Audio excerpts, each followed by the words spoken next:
On this video, I'm going to challenge you to see if you are ready to start your own CBD business.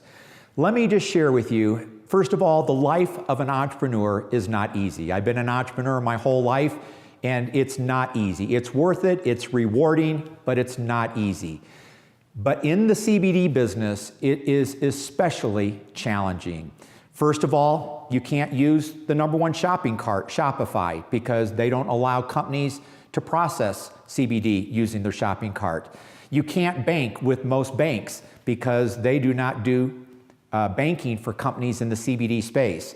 You can't process your credit card or do your merchant processing with a traditional processor because all the processors that you can name, not one of them do CBD processing. So as you launch your business, you're going to be faced with a lot of challenges. Let me just tell you this.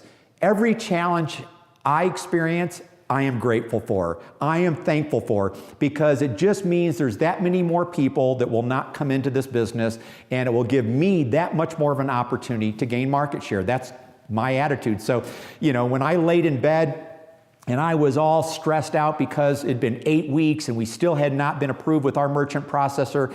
I had almost $500,000 in inventory. I'm waking up all night long stressing over this.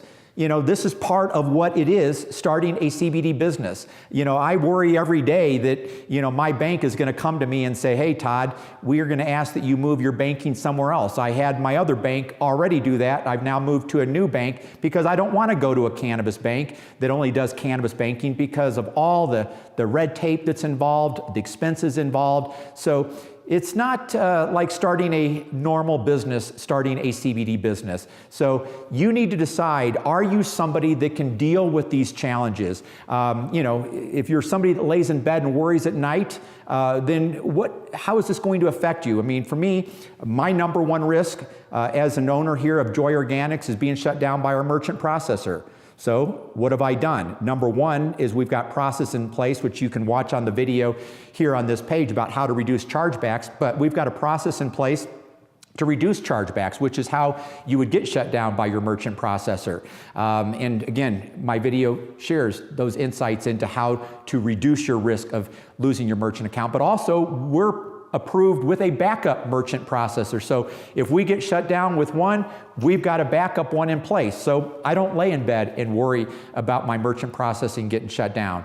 If my banker comes to me and says, Todd, we need you to take your banking somewhere else, okay, I take my banking somewhere else. It's pretty simple. So, if there's things that worry you, ask yourself, how do you proceed forward and not allow those things to bother you? But if you are somebody who's just a traditionally person that worries about things and that freaks out over things, this is not the kind of business that you should be in. So hopefully you've got the stamina, the strength, the courage to be one of the early adapters here in this space, to gain market share. And if you do, then great. You'll have a great experience.